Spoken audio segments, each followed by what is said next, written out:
Hello दोस्तों, आज की इस वीडियो में मैं आपको बताऊंगा माइकल बे द्वारा बनाई गई ट्रांसफॉर्मर्स की ओरिजिनल 5 मूवीज़ के बारे में कुछ फैक्ट्स जो कि हो सकता है कि आप न जानते हो। तो चलिए इस वीडियो को शुरू करते हैं।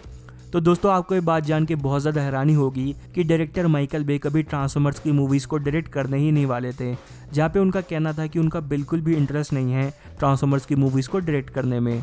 लेकिन ट्रांसफॉर्मर्स की मूवीज़ के एग्जीक्यूटिव प्रोड्यूसर जिनका नाम है स्टीवन स्पीलबर्ग, जो कि हॉलीवुड के one of the famous director में से भी एक हैं, इन्होंने जुरासिक पार्क मूवी बनाई थी।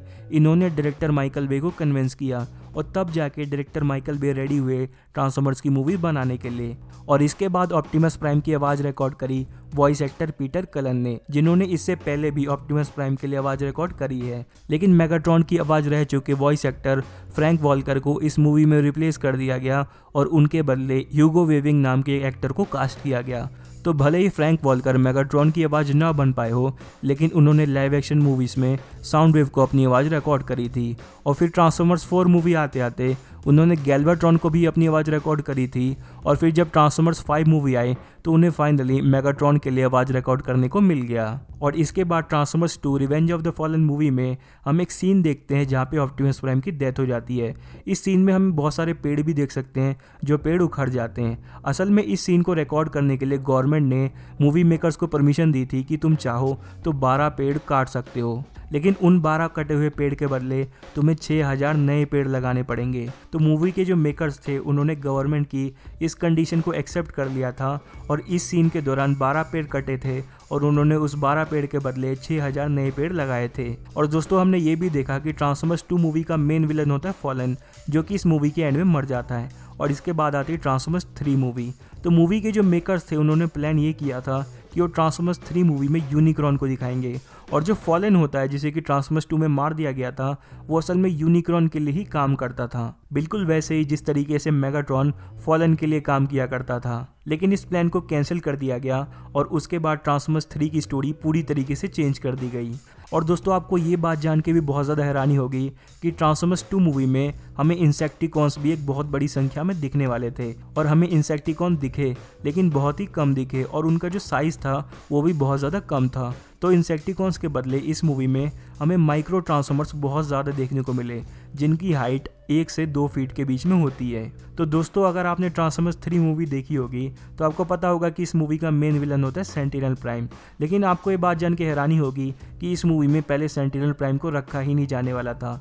इस मूवी में सेंटिनल प्राइम के बदले हमें अल्ट्रा मैग्नस दिखने वाले थे, लेकिन इस प्लान को कैंसिल कर दिया गया, जहाँ पे पहले अल्ट्रा मैग्नस को ऑप्टिमस प्राइम का भाई दिखाया जाने वाला था और जो अल्ट्रा मैग्नस है वो इस मूवी का मेन विलन होता। लेकिन इसको एंड टाइम पे चेंज किया गया और अल्ट्रा मैग्नस के बदले हमें सेंटिनल प्राइम देखने को मिले।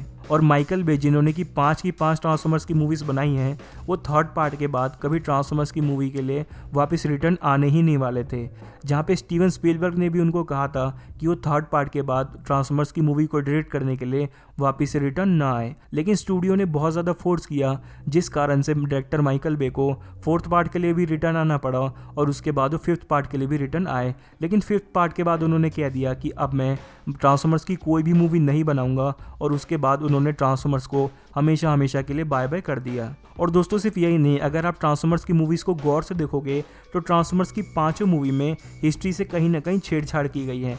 जैसे कि अगर मैं ट्रांसफॉर्मर्स 1 मूवी की बात करूं तो उसमें हम देखते हैं कि एक ट्रांसफॉर्मर्स मार्स के एक रोवर को डिस्ट्रॉय कर देता है। और सिर्फ यही नहीं, ऑलस्पार्क धरती पर जिस जगह पे गिरता है, इंसान वहाँ पे एक डैम बना देते हैं। और इसके बाद ट्रांसफॉर्मर्स 2 मूवी में हमें देखने को मिला कि मैट्रिक्स ऑफ लीडरशिप जिस जगह पे होता है वो असल में इजिप्ट में होती है, जिस जगह का नाम होता है पेट्रा। और गीज़ा के जो पिरामिड है वो असल में ट्रांसफॉर्मर्स ने बनाए थे, ऐसा हमें ट्रांसफॉर्मर्स 2 मूवी में दिखाया गया। और वहीं पे ट्रांसफॉर्मर्स 3 में हमें दिखाया गया कि अपोलो 11 का मेन मकसद होता है चांद के अंधेरे हिस्से में जा करके ट्रांसफॉर्मर्स की उस शिप को स्टडी करना।